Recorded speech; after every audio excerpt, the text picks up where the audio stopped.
So let's go over the quiz problem, and then if there's something you want to know about, just let me know.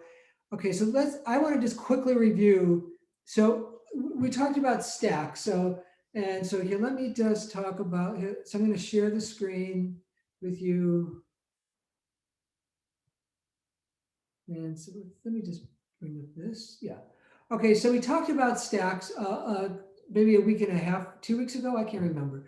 I think the lecture was February 24th, and so and that lecture I think had everything you needed to know. That I guess you'd have to watch the whole thing, or just kind of skim through until you found the section you wanted. But that had everything we needed to know about stacks. But let me just kind of review this. So there is this data type or like a variable class built into Java called stack, just like array list. And if you actually were going to use it, it'd be java.util.stack. And so we can declare a stack object. You should see, so you should be seeing what I'm seeing, a stack, integer, okay. And that means we're going to create a stack. It can only store integers. If you try to store a string, we get an error. And a stack is just like what we imagine it is in real life, or it's similar to what it is in real life. Think of a stack of books. And so we put a book on the top and we take a book off the top. So, so that's the easiest way to do it. We don't worry about, we're not worried about any kind of physical restrictions that we can't get up to the top of the stack because it's too high or it's going to top. We don't worry about stuff like that. And so, so it's for first in, first out. So what is that, FIFO? And then, so let's take a look at this. So we declared this stack variable called S, and so then we maybe put a 9 on, and then we put the 10 on, and then pushing means we're putting something on to the stack. And then we push a 6 on. There's only two operations that we're going to talk about for stacks, and that's pop and that's push. And pop means you take the top value off the stack, and pop always takes directly off the top. So then we pop, and pop also returns the value, right? So if I did system.out.println s.pop, it would print 6. So now, so if you pop, I'll just put some X's here, meaning that, so when I do that, it just means that it's removed. It's no longer in the stack. So for that's kind of those 4 operations, 3 pushes and 1 pop, the 10 now would be on top and not the 6. Okay. And so then so and the goal, then we had, and so the goal of, what was a practical application of 6? We had kind of that exercise, some of the problems like 4 through 6 on the quiz, but it's more of a brain teaser. So one practical exercise is with stacks is evaluating an arithmetic expression. So I'll just quickly review something. I kind of did something maybe a little bit too complicated in the first class, so I'll keep it simpler this time. Then so I'll do this simple example, and then we'll quickly review that evaluate code, and then we'll actually do the quiz problem.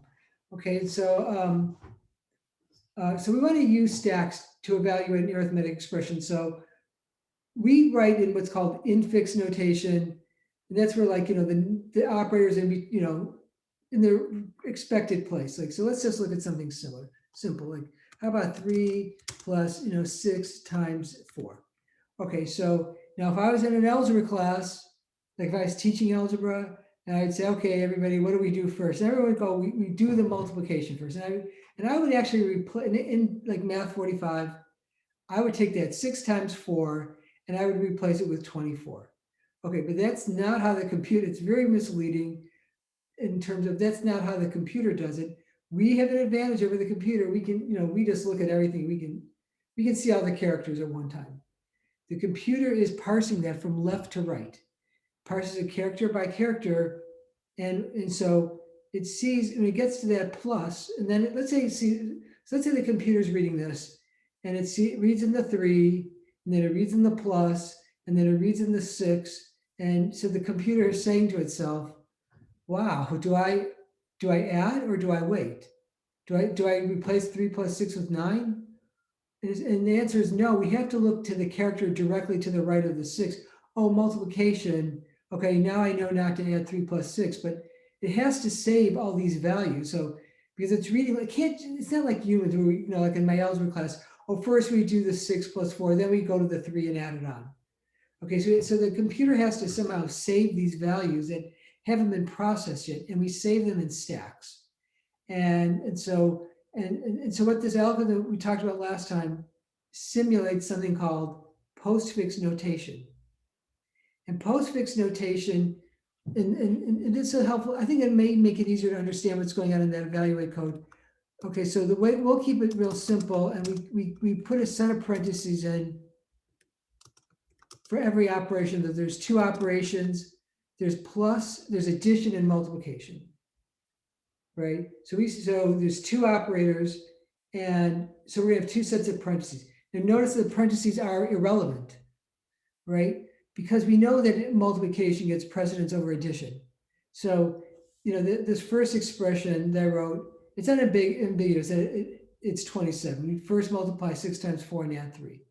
Okay, but just to make it easy for us, we're going to put the parentheses in, and then if you get into a more advanced, or if you take a compiler course at some point, which if you're a computer science major, it's a good chance you will, then it gets more complicated because you don't have these parentheses there. So the parentheses make our life easier. Okay, so what the postfix notation does is essentially what it's doing is it's the numbers are in the same order. So the numbers are written in the same order. So this is called infix. And this is how we've been doing it our whole lives. You probably didn't know it's called, in fact, I keep forgetting that it's called infix till I teach this lecture. Because whoever says infix, not that many people say infix notation. Okay, so what we do is the numbers will be in the same order.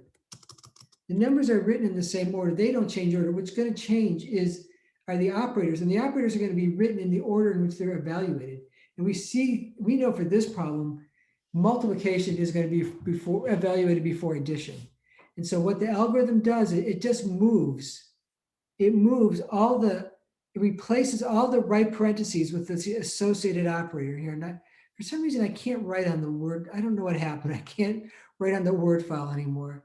So we see that multiplication. It's just, so there, that's the, so that is the associated, so that the multiplication goes with the right paren after the 4. Here's color code this, and then the plus, which we'll use green. And I'm trying to use green because I feel bad for green. Anyway, so the plus goes for, gets associated with this, I'm sorry, this parenthesis. Okay, and so what we're going to do is so the multiplication will go to will replace the right parentheses in red, and the plus replaces the right parentheses in green. And then the parentheses just go, when I say replace, we're going to move it, right? So what we're going to do is that so then it's going to be star, right? Star. And then after that we get so we get a right paren, right? So we go so that this multiplication replaces that red paren, and then the addition replaces the green paren. And now you can see that the operators, the numbers don't change, but the operations change their order, right? And they're actually written in the order in which they're evaluated. And so this is how, I don't think they make these anymore, but there used to be scientific calculators that you used to have to write in what's called postfix notation.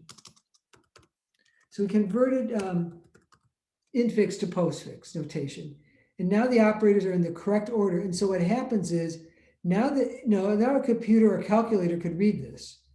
So the numbers we just read in, okay, so when you get to the when you get to the star, like that multiplication, you just replace it. You use you basically perform the operation on the previous two numbers. So what you'd get is so to evaluate the postfix. So first, so when it gets to the star, it would convert, it would change. So it looks 2 to the left. So because multiplication requires 2 operands. So you take the 2 numbers to the left, which are 6 and 4, and replace it with, and perform that operation, and you get 24. So 3, 24, and then the 6 and the 4 and the plus go away. Okay, so now you get to the plus, because we're reading left to right. Oh, 3, let's save it. 6, let's save it. 4, let's save it. Oh, multiplication, let's perform the operation. Let's just use the last two numbers saved, which were 6 and 4, and go 6 times 4 is 24, and then put that back with the values. Oh, then let's continue on. Now let's read in the plus. Let's use the last two numbers, last two values saved, which are 3 and 24, and let's replace it with 27, which is the final answer. Okay, so there's this code called eval or evaluate that problem 7 was based on. So let's just, any questions at any point, just raise your hand and not raise, I said raise your hand. Don't, I know you can do that in Zoom, raise your hand. Don't raise your hand. Just shout out. I'm not paying attention to who's raising their hand. Okay, so I don't really care if you shout out. Okay, so I guess if there's like 30 people, then maybe it's good to raise your hand. Okay, so let's go here. And let's go here. Eval. Okay, let's see eval here. So I don't know if I have my Canvas open here. So students, I'm just going to stop sharing just for a second so I can log on. Apologize, I should have been logged on before I came on. Okay, so here, just give me a second so I don't have to type. I know the password's kind of hidden, but.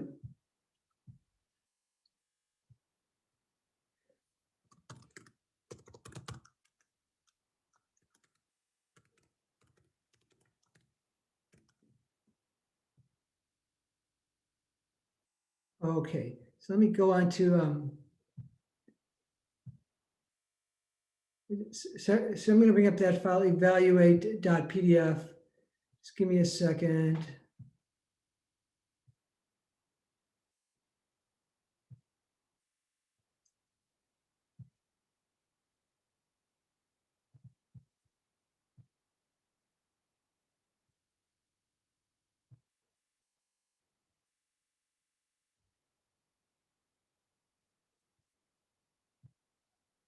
Okay, so I thought I had that up here. Okay.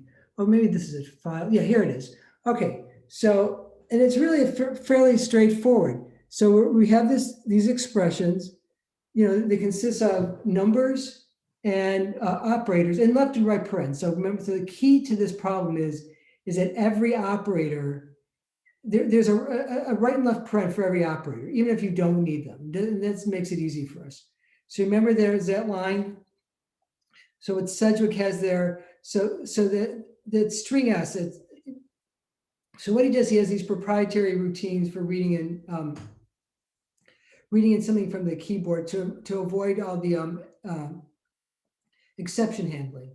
So when he goes read string, that means he's just reading part of the arithmetic expression, right? So he's reading, because all the numbers and the parentheses and the operators, they're surrounded by blank spaces. So he just reads them in what's called token by token. So, he'll read like a 1 in and then a plus. And so while there's still more stuff to read in. And so just to quickly review, the left parentheses, you see goes, if S equals a left paren, we skip it. We don't even need that, but he does that for emphasis. Okay, now if S equals one of the operators, and we're not considering, you won't see a square root, but he wrote this program to allow for square root. He pushes it onto this val stack. So we have these two stacks. So if we get to an operator, we just remember it. Okay, I just want to show you something else that I'm going to skip over this part. And then at when do the numbers go on? He reads in a number. So remember, everything is read in as a string, and what it's that double parse double will convert the string to a number, and he pushes it onto the val stack. So when he reads a number, right, so like 11.2, it gets read in as a string, it gets converted to a double value, it gets pushed onto the val stack. Okay, so if we read in an operator, it gets pushed down to the op stack. Did I say val stack before? It gets pushed onto the op stack. If we read in a number, it gets pushed onto the val stack. If we read in a left paren, it's totally ignored. So we don't even have to write the left parens. They don't do anything. Now, if we read a right paren, remember on postfix, all the right parens got replaced with their operator. So what happens here is you read in a right paren, and what you're going to do is you're going to remove the last operation put on the val stack is going to be executed. So you read it, so you pop off the top, the last operator saved, and then you pop off the top two numbers, the last two numbers saved. You perform the operation and you put the number back on, you put the result of that operation back on. And it's kind of what we did here. Is this what?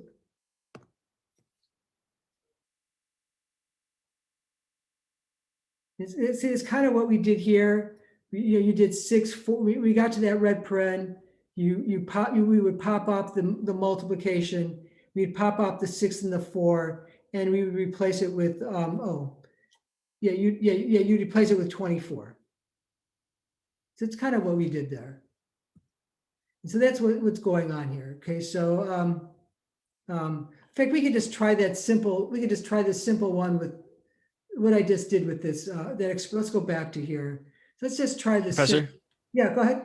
Are you going to have a question like that on the midterm with the Java code? Yeah, there'll be one problem like that. Okay, thank you. Okay, so let's see right here. I remember one of my teachers, one of my coworkers always said, "Just say yes to everything." So, but yeah, there'll be one like it. Yeah, there'll definitely be one like it. Yeah, anything that was on one of the quizzes, I think is, could be on there. So just study the quiz problems, the shell sort, which we'll talk about in a minute, which we'll review. We talked about last time, we'll review. And then just making sure, writing a class and extending a class. This is probably something from Math 130.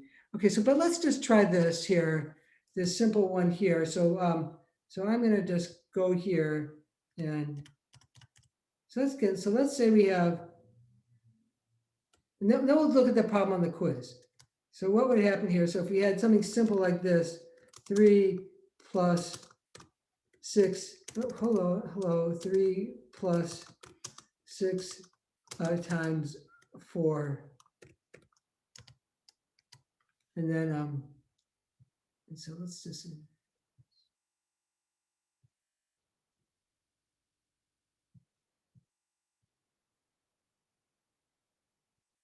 we can always create more rows, okay. Okay, so let's look at something simple like this. So you have a val stack for the values, and you have an ops stack for the operators. And then, oh yeah, I've got a visitor here. So we're going to go left to right. We go left to right. And so we read it. So remember, we ignored the left parens. And then we see a 3. And then we see a plus, right? And then there's a left paren, which we ignore. We see a 6.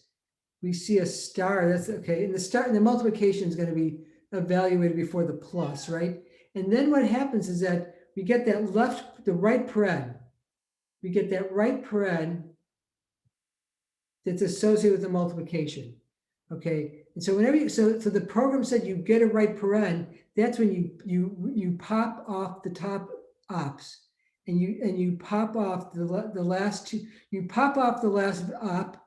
And you pop off the last two values. You perform the operation. Oh, and I'm sorry. Did I did something wrong here? Okay. So let me start. I forgot to put the 4 on. Okay. So we read in the 3. We put it on. We read in the plus. We put it. We push it onto the ops. I got it. Let me do it. We read in the 3. We put onto the vals. We read in the plus, we put onto the ops. The left paren we ignore. The 6 we put onto the val. The star we put onto the ops. Well, then I forgot this. We read in the 4, right? Okay, now we can do this. Then we read in this right paren. Okay, so you pop off, and I'll just put a bunch of X's here. Oh, see, I want to shoot. I'll just say, let's just say pop. So we pop this off. We pop off the multiplication, and then we pop off the 4, and then we pop off the 6. So you get to a right paren, it's 1 off the ops and 2 off the vals. Perform the operation. Well, what's 6 times 4? It's 24. You put it back on the vals. But anything that's been popped, we see it there because, I'm not deleting it. But it's really not, it's actually not in the stack, right? So what's in the val stack is 24 and 3. And what's in the op stack in this case is just plus. Okay, so then we get another, then we get to another right paren. Right, so I was using green for this one. And so you get another right paren. So remember, what's the rule? You get to a right paren, you pop off the top op, and you pop off the top two vowels, and you perform the operation. Okay, so in this case, the only thing that's left is addition. So pop this off, and you pop off the 24. There's only two numbers left. You pop off the 24. You pop off the 3. And so what? So what did we just pop off? We just popped off, plus 24 and 3, and you add them together. So you push on, it's 27. You push on 27. And then in the program, it said the very last thing after that loop, it said, just pop off the last value and the result and print it. So that code that I showed you before would actually display 27. And now at that point, both the val and the op should be totally empty. So any question about that? Again, so you see a number, you push it on. You see an operator, you push it onto the ops. You see a number, you push it onto the vals. You see a left paren, ignore.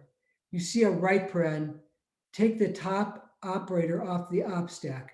Take the top two numbers off the val stack, perform the operation, and push the result back on. And so this is essentially evaluating with postfix notation. You're evaluating the operators in which the order in which they're supposed to. In this case, multiplication before addition. So, so any question about that?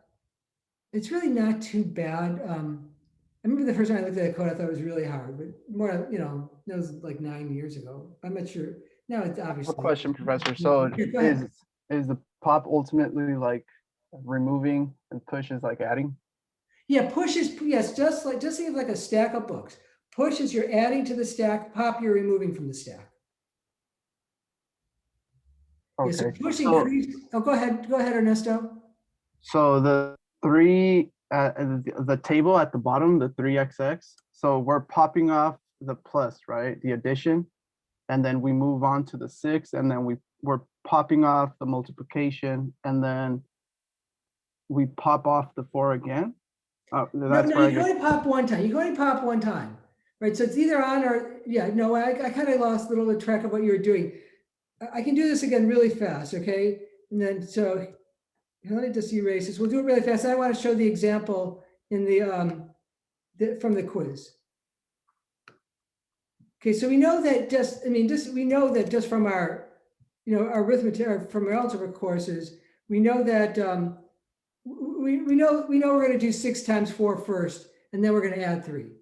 And so we want to, so how can we do that? This is basically what, how can we, if we're reading this expression from left to right, because we can't just jump to the plus. So so remember what I said, you see a number, you push it onto the vowels.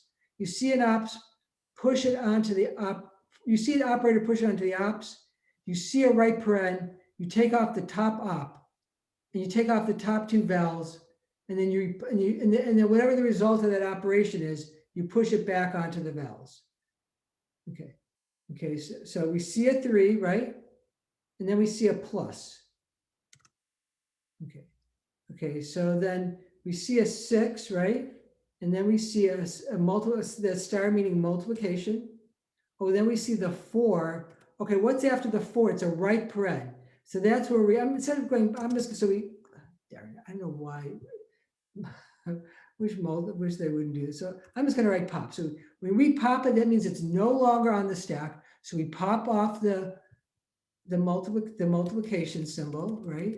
So we're popping off the multiplication, and then I say we pop off the top 2 numbers from the val. Pop, and that means they're gone.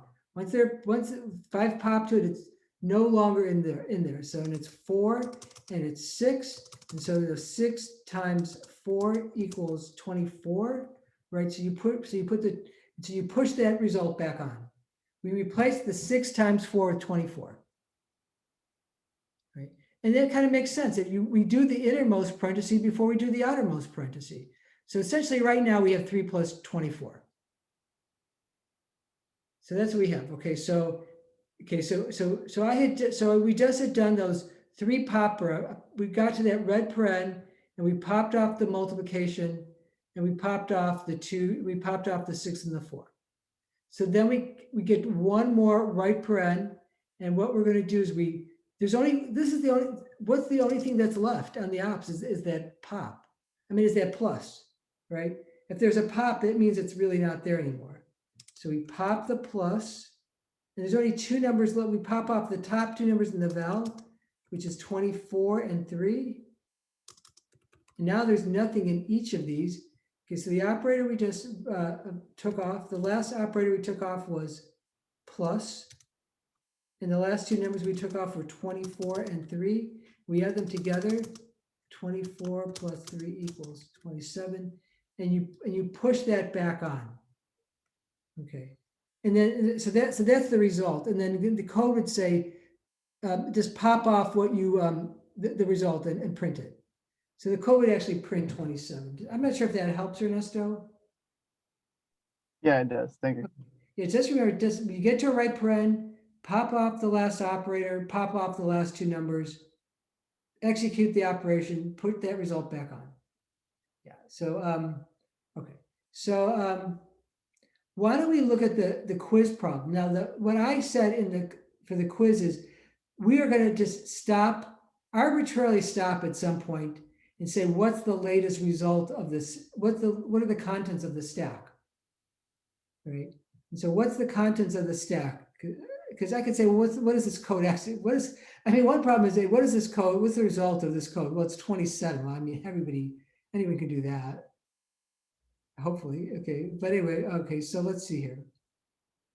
So let's see if I can find the quiz. Okay, so I think this is it. So is this the final answer? Maybe we should just, okay, let's see right here. Is this not the solution, I hope? Okay, so this is actually here. I can just push this down here. Okay, so I can just push this down here. Okay, so no one sees this.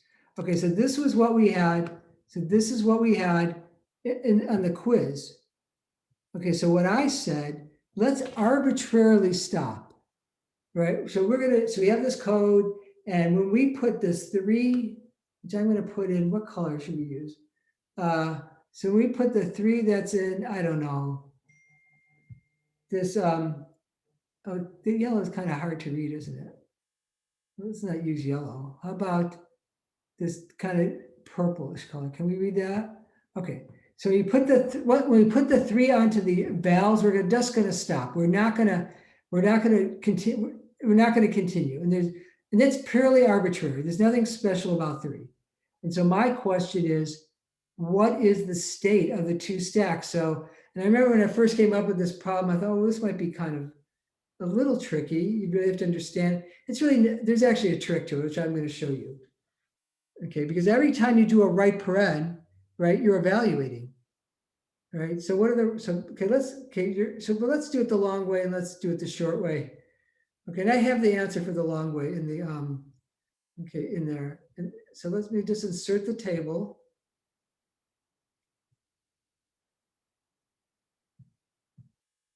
You need 2 columns, let's say a bunch of rows.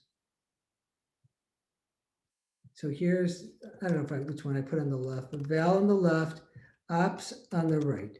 Okay, so we're gonna just arbitrarily stop at 3. I know I'm gonna need more rows. Okay, so there's a 2, and then there's a minus, right? 2 minus. Then there's 4 left parens, which we skip all of them. And then there's an 11 and a multiplication, like 11 times, here's the multiplication for 11 times 2. And then there's a 2. Oh, but then look, what happens here? We have that right paren. That means evaluate. So what's the very top? So what's the top op right now? It's multiplication. So I'm just going to put pop right here. Why does it, Microsoft, really? I don't understand why it does that. I'm just going to type pop right here. Maybe it won't complain. Okay, so when we see pop, it means it's not there. So we popped off the multiplication and then we pop off the last two numbers, which are 22 and 11. And then we execute, right? So what do we have now? We're evaluating 11 times 2, right? We're evaluating 11 times 2, and that's just 22. And so we push on, so we replace 11 times 2 with 22. So 11's gone, 2 is gone, and the multiplication for 11 times 2 is gone. So the val stack in this case really only contains 2 and 22. And the op stack only contains minus at this point, subtraction. Okay, so we go on. So we just had done, this is the right paren, the one that's in red. We just did that one. Now we're going to put the star on for the star before the 7, multiplied by 7. We put the 7 on, what happens? There's another multiplication. I mean, there's another right paren. Okay, so remember the rule? You take off the top op. You take off the top two vowels and perform that operation, right? So basically, we're just multiplying 7 times 22. Like if this was an arithmetic class, I mean, I don't think you would have no problem with this, right? You just go 7 times, 11 times 2 is 22. 22 times 7 is 154. Okay, so what are we executing this time? So we pop up, so we see that right paren. Okay, we have to pop off, oh, darn it. Will Carl ever learn his lesson? Should I get mad at students who make the same mistake? Look at me, I'm just making the same mistake all the time. And then we pop off the top two vowels. So pop and pop. And so what have we just, what have we just popped off here? So we popped off 7, and the operator we popped off was multiplication, and the other number we popped off was 22, and that's 154. And so you put 150, you push that back on. Okay, so we've just done the second right paren, that second one that's in red, and right now, so what's on the val stack is just 154 and 2. All the ones with pop aren't there anymore. They've been removed. And the only op is minus. And doesn't that make sense? We've gotten all the way up to this rightmost, the rightmost red paren is right after the 7. And so all the operators have been evaluated except for that minus. Yeah, so that minus is associated with the rightmost right paren. So I'm going to need a few more of these. Okay, so now we continue going. So we're going to do, so we've just done an evaluation because we got to that right paren that's in red, the one that's after the 7. So now we continue on, we put the plus on. Okay. Oh, then there's a left paren, the one right before the 8, we ignore. And then we see the 8. Look, we see the 8. And then we see the minus, like for 8 minus 6. And then we're going to put on the, and then we're going to put the 6 on. Okay, so now what happens? Here's a right paren. So we have to, so remember what we say, we pop off. Okay, kitten. Okay, so we pop off the top op, and we pop off the top two vowels, and we perform the operation. So it's going to be 8 minus 6, and we get a 2. Right, so we pop this off. There's a minus, so we're going to pop this off.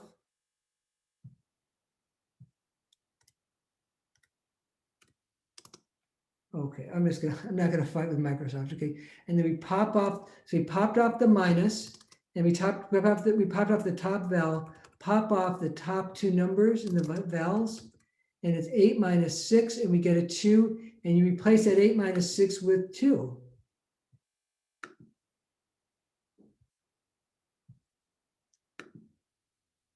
Oh, why? Well, okay, stop doing it. Okay, so this is really giving me a hard time. I'm trying to put more in. I'm not happy here. Okay, so let's see here. Maybe let me do this here. Yes, we have to put the 2 here. So we just did 8 minus 6. We're going to put the 2 in. While I'm here, I know I'm going to have to do at least one more of these. Okay, so we just did that 8 minus 6 is 2. So far, it kind of makes sense, right? isn't that what, so we hit, right now we have 154 plus 2. 11 times 2 times 7, that's 154. 8 minus 6 is 2, and now we're going to have to add them together. So there's another right paren. Okay, so you take off the top val, which is this plus right here. That plus is for that plus is that plus right before the 8. So we pop that off, and we pop off the top two numbers, which should be, well, the 2 doesn't have a pop next to it, and the 154 doesn't have a pop next to it. So what we're going to do is we're going to add 154 plus 2, we get 156. Right, because this is the one we just popped off 154 and 2.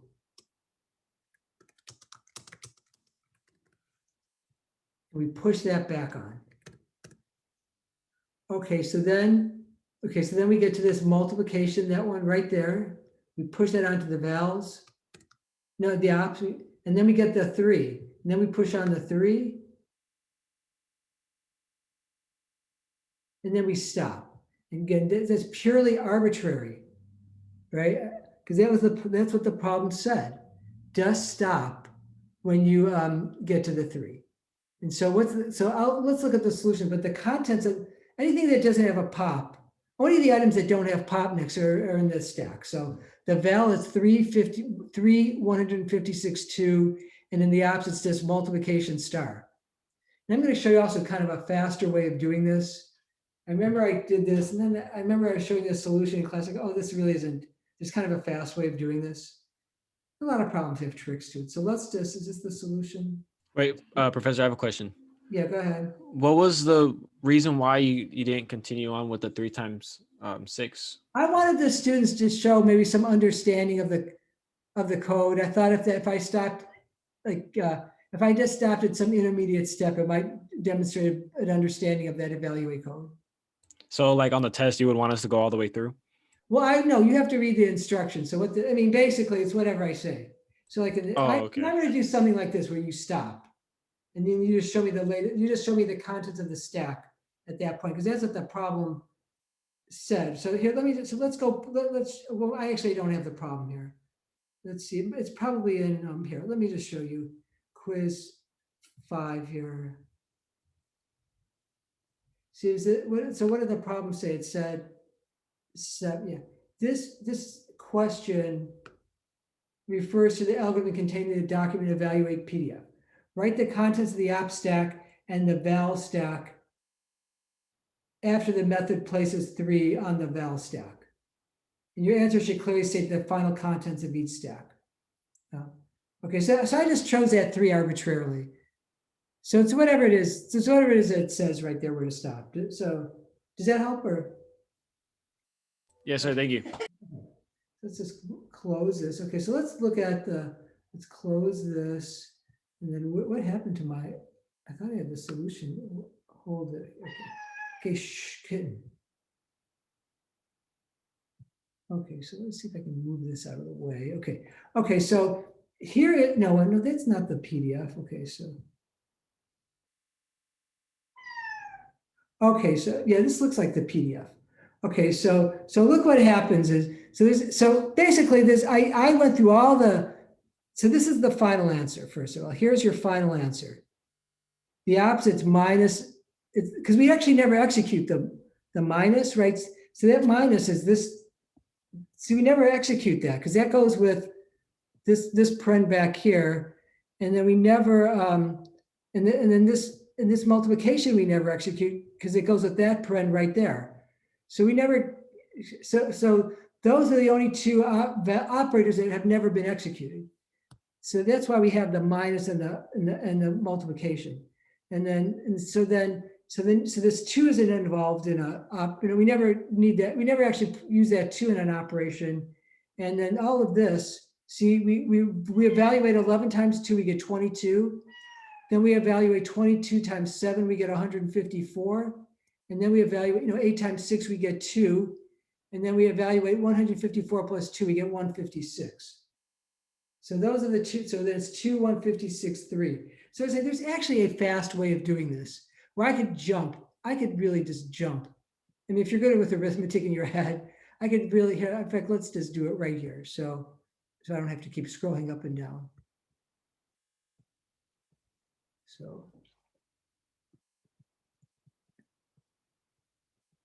So as we go from, so I say, we're gonna stop at the 3. So what are the right parentheses that we encounter? So we go from 2, we go from that first left paren all the way to the 3. What are the right parentheses that we see? We see this one. So that 11 times 2 is, you're not going to see 11 times 2. So that 11 and that multiplication, that 2, that's going to turn into 22. Okay, oh, there's another one. Oh, so we see another right paren, so we're going to have to do an evaluation. It turns out that's going to be 22 times 7. So now we got 154. Oh, here's another right paren, that's 2. Oh, and here's another right paren. All of that turns into 156.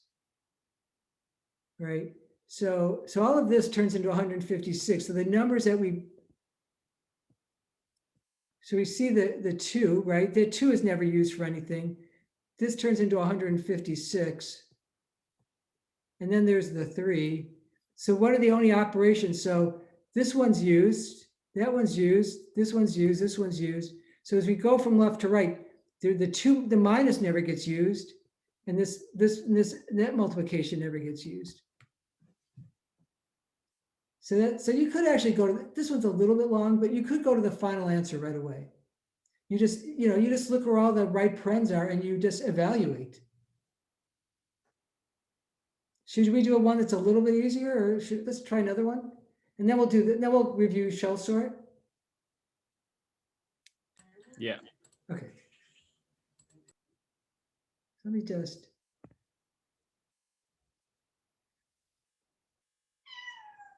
I'm not doing anything to my cat, by the way. I always say it sounds like she's crying and she's crying. I think she's doing something to me. I think that because she's mad that I'm not paying attention to her. Okay, so yeah, let's try it. Let's see if I can type this.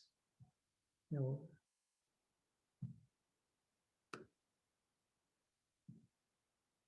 Okay, so let's try here. So let's do, maybe we'll make it a little bit simpler. So let's say like 3 times, okay, so then 1 plus 5, okay, plus 11, what's this like? So how many, I have 1, 2, 3, 4 operations, 1 for this, and then how about, okay, so let's say this. Let's say we're going to stop at 11, okay. So I've got 1, 2, 3, 4, 1, 2, 3, and then, okay, what, so I need, and then, so then, yeah, this would be, there we go. Yeah, so now I think, so I have 4 operators, multiplication and 3 additions, and I have 4, and I have 4 sets of parentheses, 4 operators, 4 sets of parentheses. Okay, and so let's say we arbitrarily stop at 11.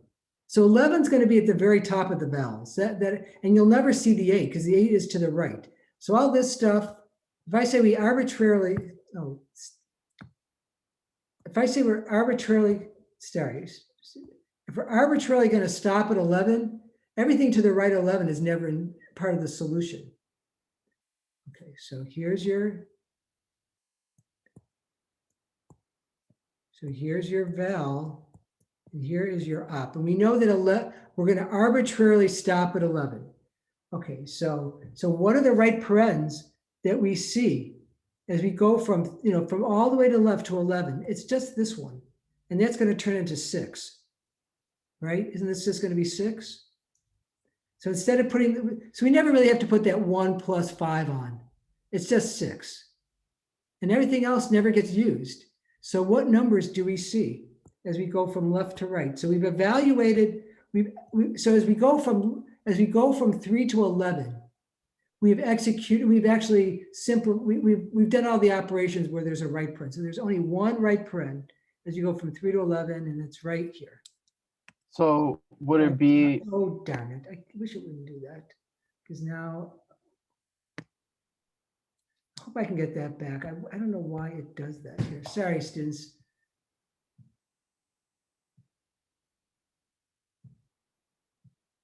Okay, Okay, I really, yeah, this thing is, oh, there we go, good. I don't know, I don't know why it erases the typing. Okay, go ahead. Is it Nesto? Yeah. So then we'd only have to worry about the 6, right? Because the other ones wouldn't be used since we're stopping at 11. Right, so So let's do would it be 11, 6, 3? Yeah, 11, well, yeah, as we go down, yes, it'd be 11, very good. 11, yeah, let me get the pen. Yeah, 11, why is it writing? Yeah, 11 on top, 11, 6, 3. And then the operations are, well, there would be this one and this one. So it'd be plus, because that one, see this one we have to use for the 1 plus 6. So as you go from left to right, the only right paren we see is the one for the 1 plus 5, and that turns into 6. Yeah, so it's 3, 6, 11, and then multiplication plus. Does that make it a little bit easier? Or? Yeah, that makes sense. So let's go back to the other one, and then we're going to do shell sort. Yeah, because we got about, I want to talk about shell sort for about 20 minutes or so. Okay, so this is maybe kind of harder. Okay, so again, so here, so all we did is evaluated all the right parens, right? 11 times 2 turns it, we're stopping at 3. So we evaluate all the right parens as we go from 2 to 3.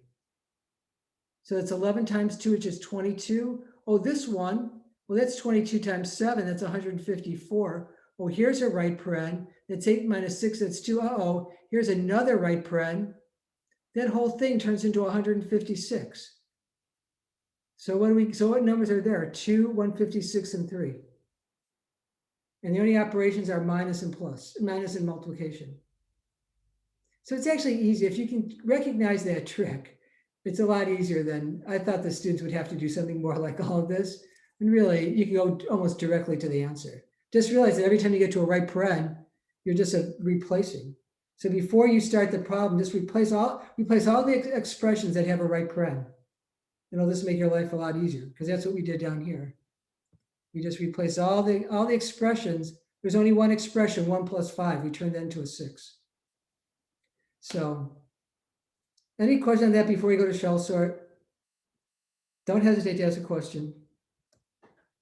So, all right. So that's kind of, it's a reasonable, it's a good application with stacks. It's kind of a good practical application of stacks. So, Professor, yeah, go ahead. just on a bigger picture, is the reason why we learn stacks is kind of how Java figures out the order of operations when we put in our parentheses. I think they all, I don't think it has anything to do with Java. I think any language. Okay. I kind of vaguely remember doing this as a student, but it was so long ago. Maybe I'm pretty sure that's what we did. I think we compilers use something like stacks. They may not call it a stack, but it's but basically it's that it's a stack-like structure.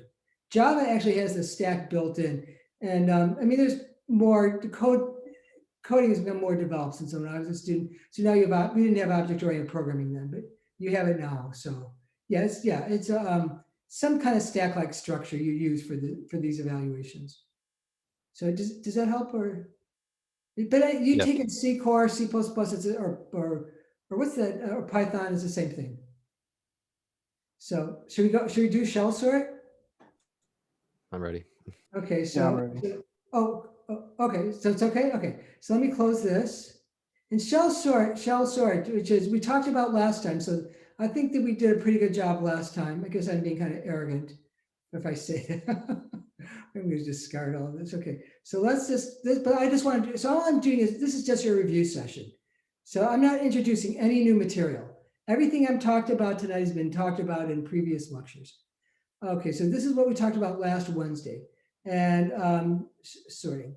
And so I'm going to skip I'm just basically going to do an exercise similar to what I did last time. And so first of all, let's just shell sort is just a generalization of, it's just a generalization of insertion sort. So let's just quickly look at the code. Remember what insertion sort does, it's looking to the left. So let's, hello.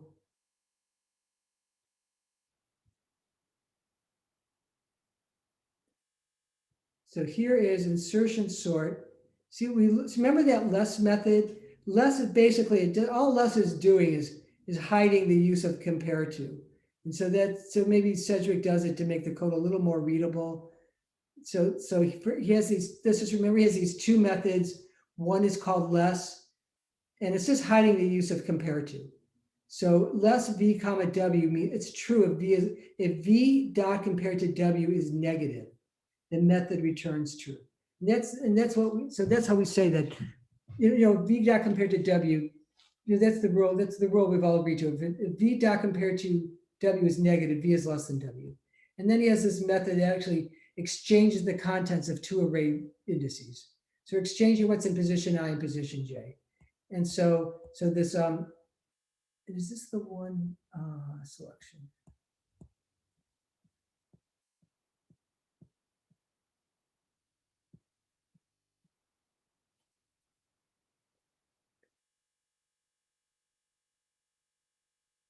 Okay. Okay, so what we're going to do is, okay, so if you have so what insertion sort does, it looks at the first two values of an array and sorts them. Then it looks at the first three and sorts them. Then it looks at the first four and sorts them. So if the first four are sorted, when you put the fifth one in, it just keeps looking to the left and doing exchange until its neighbor to the left is less than. So if a sub j is strictly less than its neighbor to the left, we do an exchange. And we keep looking to the left and do an exchange until you're actually at position, like if you're at if you're at position 0, then we can't look to the left. So that's why you have that j greater or equal to 1. And if this is false, if a sub j is not strictly less than its neighbor to the left, we stop. But we keep doing these exchanges until a sub j is in its proper place. We look exactly 1 to the left. And what shell sort does, it's kind of a generalization. And let's see if I can find this. Where's the code? And so shell sort, we pick some arbitrary h, and we look h to the left. So Sedgwick, this is his code right here, and he has some scheme to come up with the initial h. And basically, it's about n over 3, where n is the length of the array. But typically we use h equal 3, h equal 4, h equal 5. But it's not actually, when h is 1, it's this exact same as insertion sort. And you're not guaranteed that it's sorted. But the idea of, so this is what I'm saying, you actually have, like if h is 4, you have 4 independent insertion sort problems. So let's see here, do I have, okay, so let's just look at this one right here. So let's say you have this. And let's say you want to do,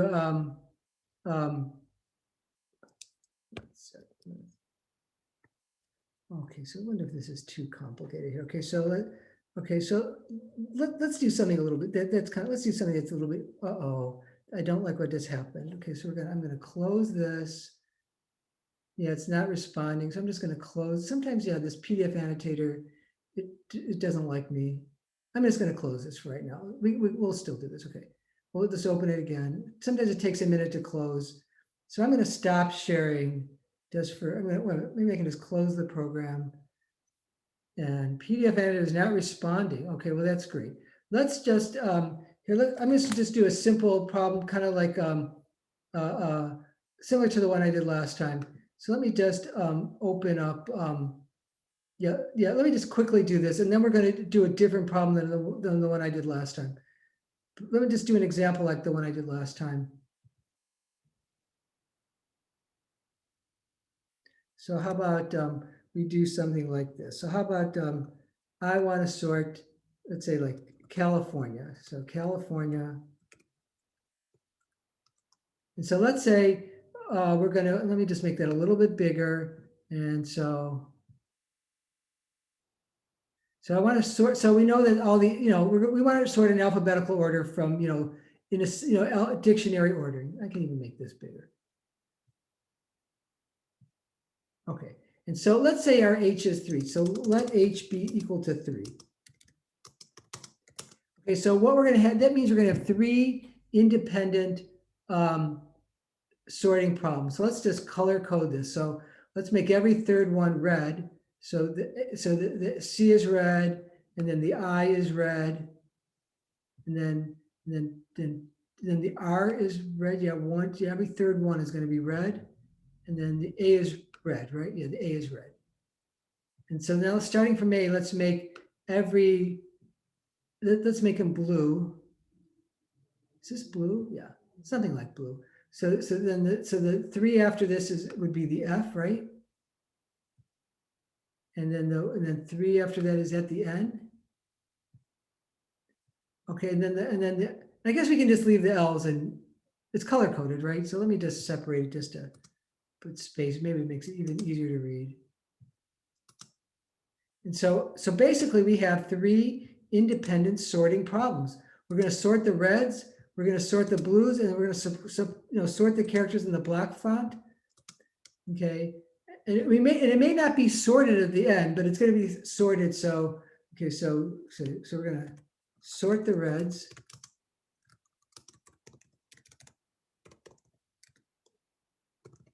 And so what do we have? We have C, I, and then R, and then A. Is that right? So we're going to sort that, and then so sort the blue font characters. And so what do we have? We have A, and we have F, and we have N. Well, that's actually already sorted, right? AFN, so there's nothing to do with the blues. And sort the black font.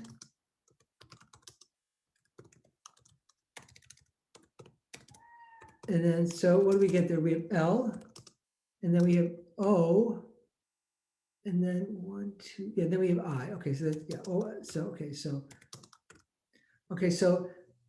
and then we're going to keep them in the same positions. Like the reds will only get exchanged with the reds, and the blues will only get exchanged with the blues. So we have these 3 independent problems, right? And so basically, so what the code would say is start at H equal to 3. We'd actually put the I in its proper place. Remember, what you do is you instead of looking directly to the left, you look 3 to the left, and you go, oh, is A, and we're going to go into more detail in a minute.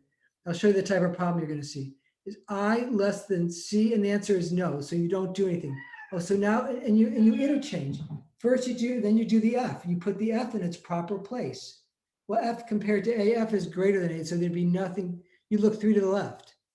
Okay, so then the O, yeah, initially there's not a lot to do, is there? Okay, but okay, so then the O, you compare it to the L, and there'd be nothing to do. Okay, but let's just sort this. Let's just write the final result. We can actually go to the final result. Then we're going to show. Then we're going to show when we do all the exchanges. Okay, so final result. Okay, so it would be. So we know that when we sorted. So sorted is. Isn't it ACIR? And then sorted is AFN. And then sorted is I, L, and then O. Okay, so then we're gonna take 1 from the reds, so it'd be A, and then 1 from the reds, 1 from the blue, 1 from the black. AAI. Yeah, so we can just go down the columns here. So I could write this in kind of a column form.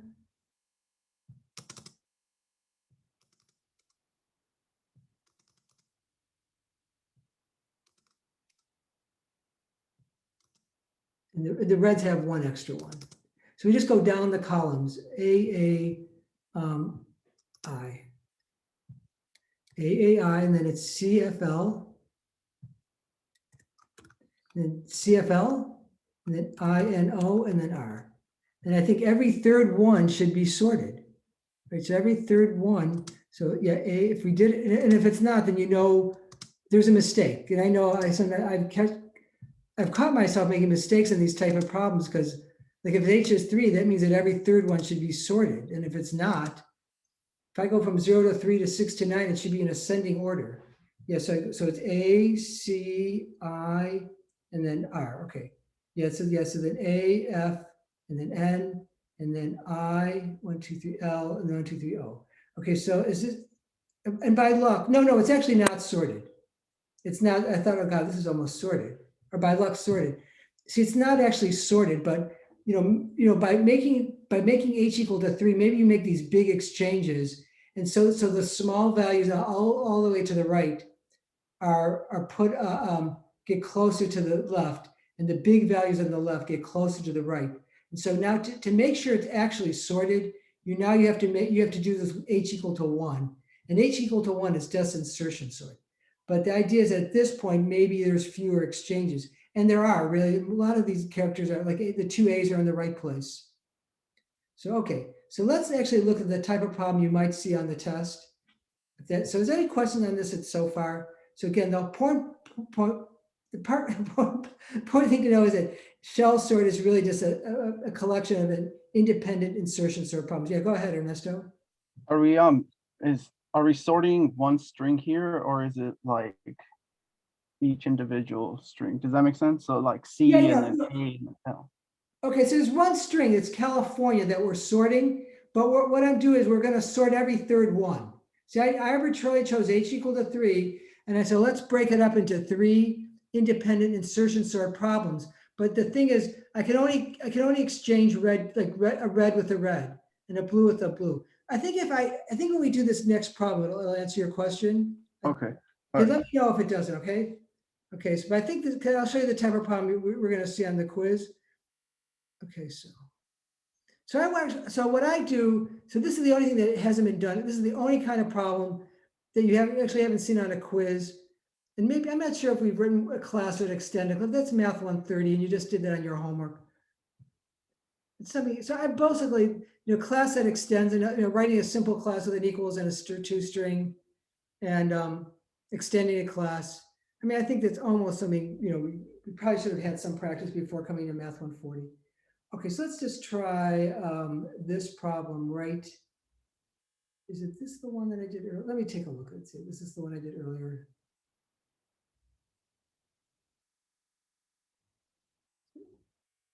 Now the PDF annotator doesn't like me. So hopefully it doesn't have writing in it. We can erase anything, okay. Okay, so, okay, good. Okay, so this doesn't have the exchanges. Okay, so I want to put this up here because I want to go down to 100. So I put the code on for the students, especially because I know it's open book for the most part. Because it's a good idea to study before, so you don't spend a lot of time looking stuff up. And so what I want us to do is just to show all the exchanges. And so, and we're going to do H equal to 3. So the idea is that, so we sort every third one. So we know that it's like going to be, the Z and the D and the C and the Z, right? And, but basically, so I think this answers your question, Ernesto. We're just sorting one array. We're just exchanging array values. When we do shell sort, all we're doing is exchanging array values, but we can only exchange if H equals 3. So we want to show the exchange of the following array streams only for H equals 3. So some students start doing it for H equal to 1 as well after do the H equal to 3. I went, why is it taking them so long?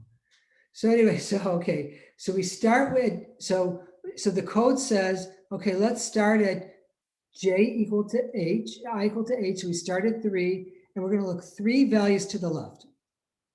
And is D less, we're going to compare. So the first time what we do is we compare less D comma Z. And that's true, D is less than Z, so we would exchange.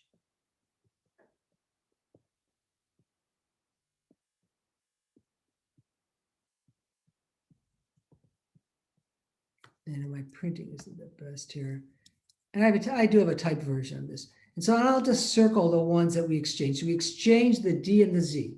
So the one thing about this, every row will have exactly one exchange. If there's no exchange, don't write anything, right? So all I'm doing is, so we just did one iteration of the iter loop. So now and we subtract H from J. So now your J is 0. Oh, we stop because 0 is not greater or equal to H. So now what happens here? We increase I by 1. Now I is 4. So now we're at the D, and we're comparing D and E. And D is less than E. D less D comma E is true. So and you always have to look at the latest state of the array. I know one common mistake is that I look at the original contents, the typed, you have to look at the latest state of the array. So it's D, and I almost made that mistake the last hour. So we exchange the D and the E, and students write you'll have time, but either write or type them all in. Sometimes students start leaving things blank, and at that point, sometimes it's very hard. I don't really know what you mean when there's a lot, especially this shell sort. There really shouldn't be anything blank because we just exchanged the E and the D. Now we subtract H from J. So so J was 1, now it's 4, now it's 4, now it's 1. 1 greater or equal to 3 is false, right? So now I becomes 5. We compare position 5 and 2. C is less than E, so we exchange. We exchange C and E, and D, D, Z, E, C. There's only one exchange per row. We just exchanged the C and the E, and it's supposed to be an E, believe it or not. It's a little bit better. So now, and now we can't, so we just moved the C from position 5 to position 2, and we cannot go 3 to the left. So we go on to 6. And now we're going to compare what's at position. We have to use the original, we have to use the updated array. So we're going to compare, since I just want to show you something. Do you see this C right? Where are we? We're at this C at 6.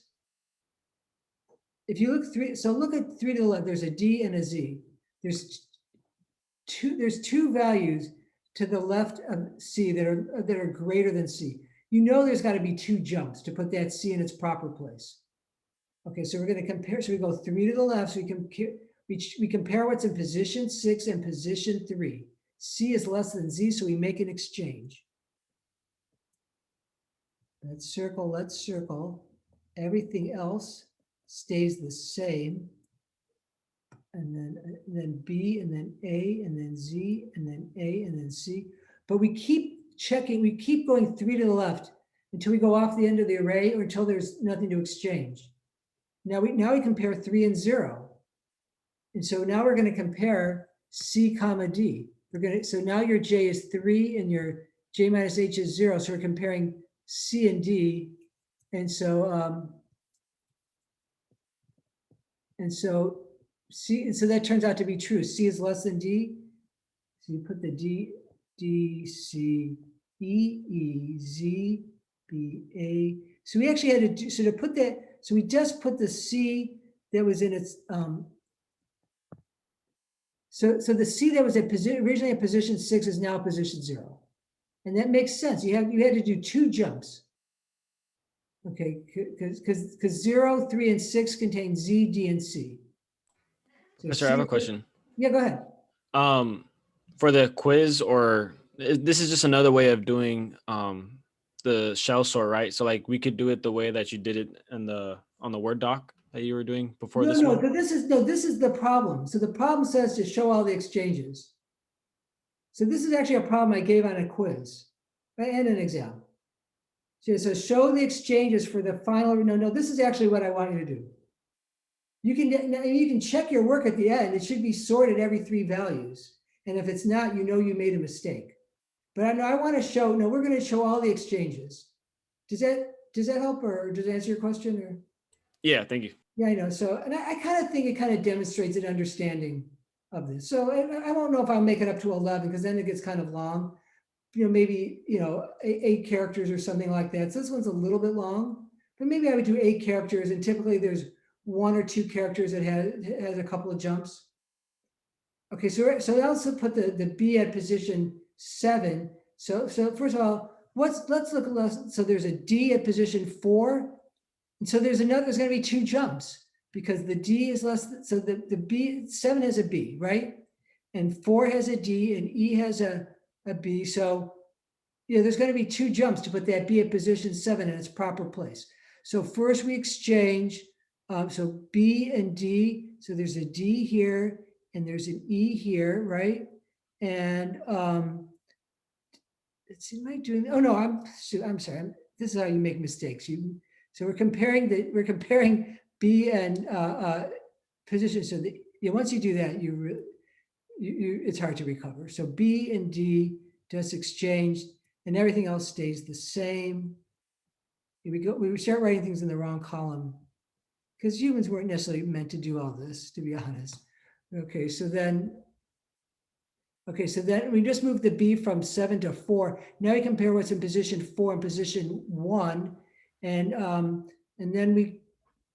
What did I do? Okay, so the B. Oh, I'm Isn't sorry, students. Okay, so I keep this should be an E. This should be Yeah. an E. Okay. That should be an E. Okay. We compare the B and the E. You have to look at the updated values. So exchange the B and the E. So the E is at position 7. Now compare the B and the D. So there's a D here and a B here, and everything else stays the same.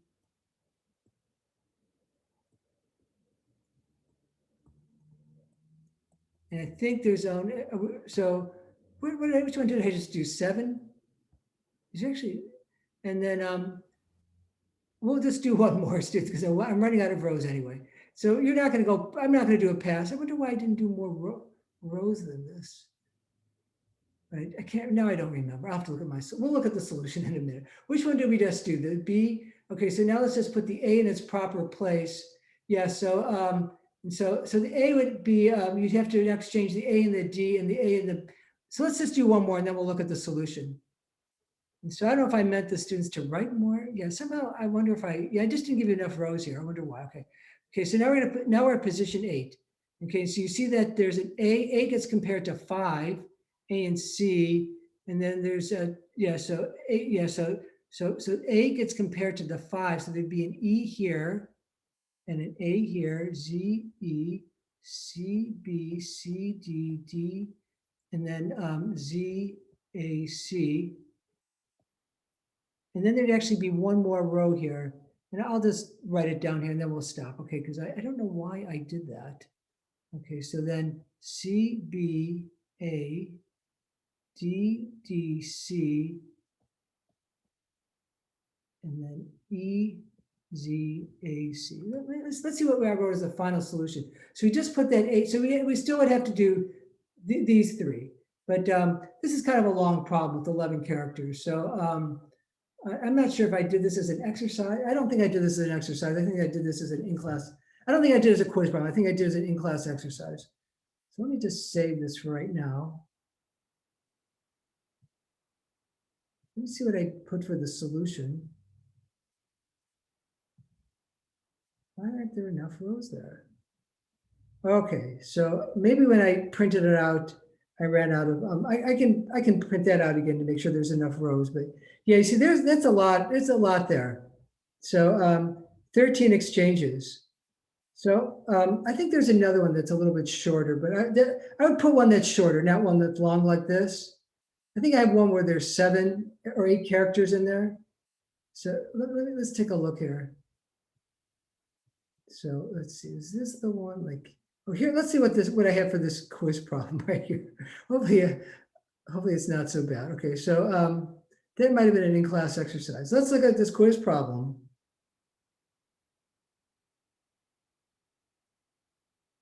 Maybe we should have done the quiz problem.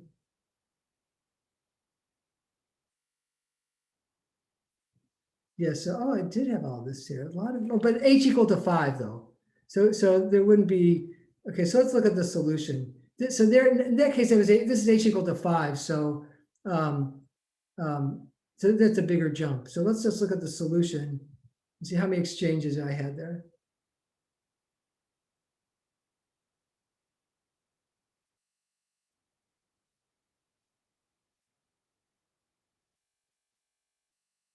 It should be sorted every 5th value at the end. That's how you can check your work. Okay.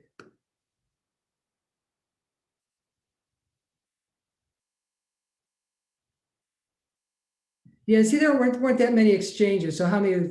So if you look here, it's 1, 2, 3, 4. There's 7 exchanges. There'll be something like that, where there's not a lot of exchanges. And I think it was just.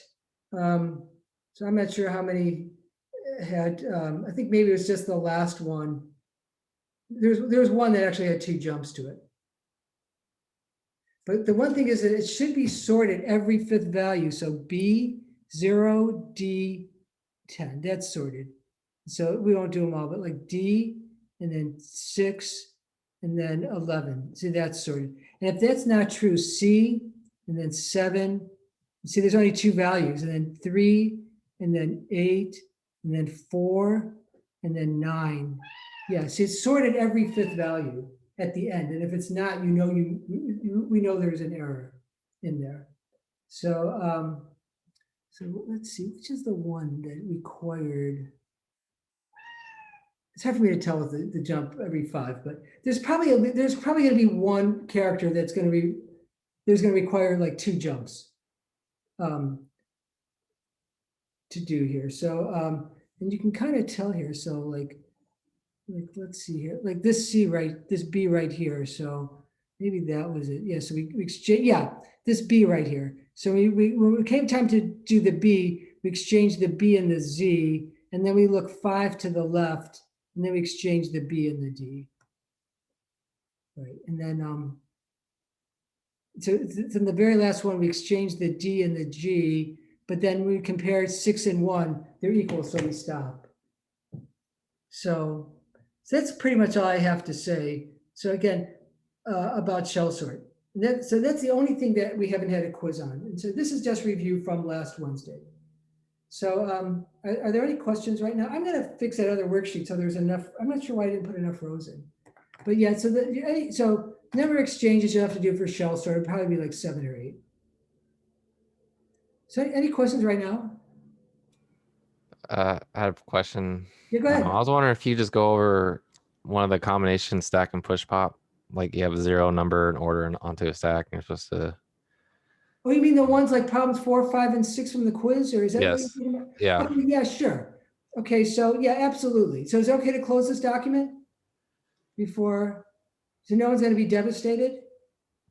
Now we're ready. I'm good. Okay.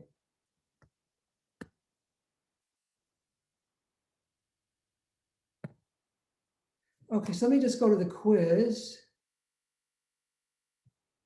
I have another student who might be coming on soon, but I'll also ask him to wait. Yeah, a student from my math class is going to come on. Okay, so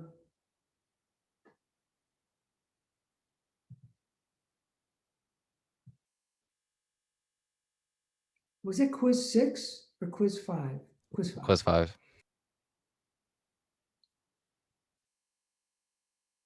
Well, quiz 5. What happened to quiz 5? Why isn't it showing up?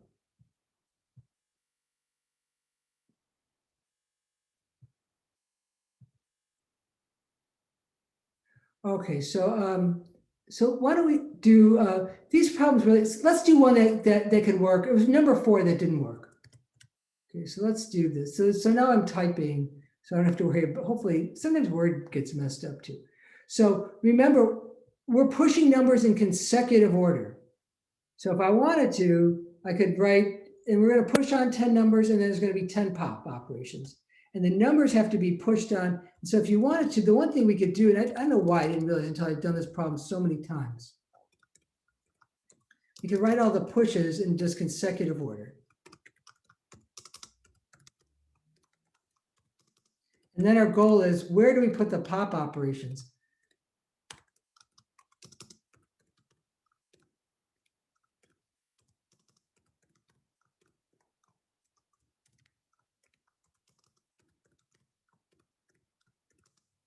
The numbers get, so we have this stack and we're pushing stuff off, but we're going to, then it says push 8. And now we're going to take stuff off. And every time we pop something off, it's really the equivalent of system out.println pop. We're going to display what we just popped. Okay, so what is the first number that we're actually displaying? It's 3, the 3. Do you agree with me? Because we're going to display the numbers in this order. So we're going to need a pop right after 3. So we did, okay, so then, okay, and so the state of but remember, before you had the 3, to get to 3, you first had to push on 0, 1, and 2. Right, so the stack kind of looks like this right now: 0, 1, and then 2. Okay, you just popped off 3. Okay, so we just popped off 3. And now what's the next number we want to display? Is it 5? Yes. Right. So, okay, so it's 5. So we have to have a pop after 5, and then we're gonna need a couple of rows for this. Oh, and then we're gonna, so we push on the, but to get to 5, we had to pop up, we had to push on 4 and push on 5. So then we pop up, so we pushed off the 5, we popped off the 5, and then we're gonna display 4. So we need another pop, the 4 is already there, so we just do 2 pops in a row. We pop off the 4. So by the time we get to 3, 5, 2, the only thing that's left in the stack, we got 0, 2, 1. And then what's the next thing we're gonna display? It's 2, so we just do another pop operation. Because when we put the, remember, so let me just show you. When we put on the 5, we've already moved the 3. So when the 5 is on there, what does the stack look like? 5, 4, 2. And that's what we want to print out, 5, 4, 2. So after the 5, there's 3 pop operations. And so then this all goes away. And then the next thing we want to display is 7. So we're going to have to push, oh, did I make the 2 go away? Okay, so 5, 4, 2, that's right. Okay, so there's now, so after we pop, so after we do the pop operations after 5, it's just 1 and 0. So the next thing we're going to display is 7. It means that we put the 6 on, and we put the 7 on. Oh, and now we're gonna, so now we do a pop for, so after the 7, we're gonna pop 7. Oh, we're gonna display 6. So we need 2 pop operations after 7.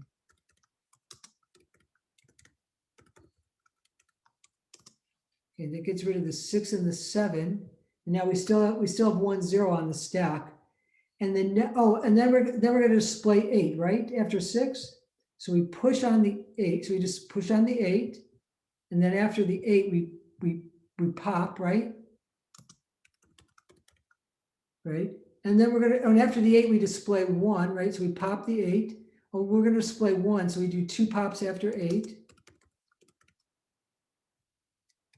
And then it's gonna be 9, 0. So we push on the 9. And then we have to do 2 pop operations after 9.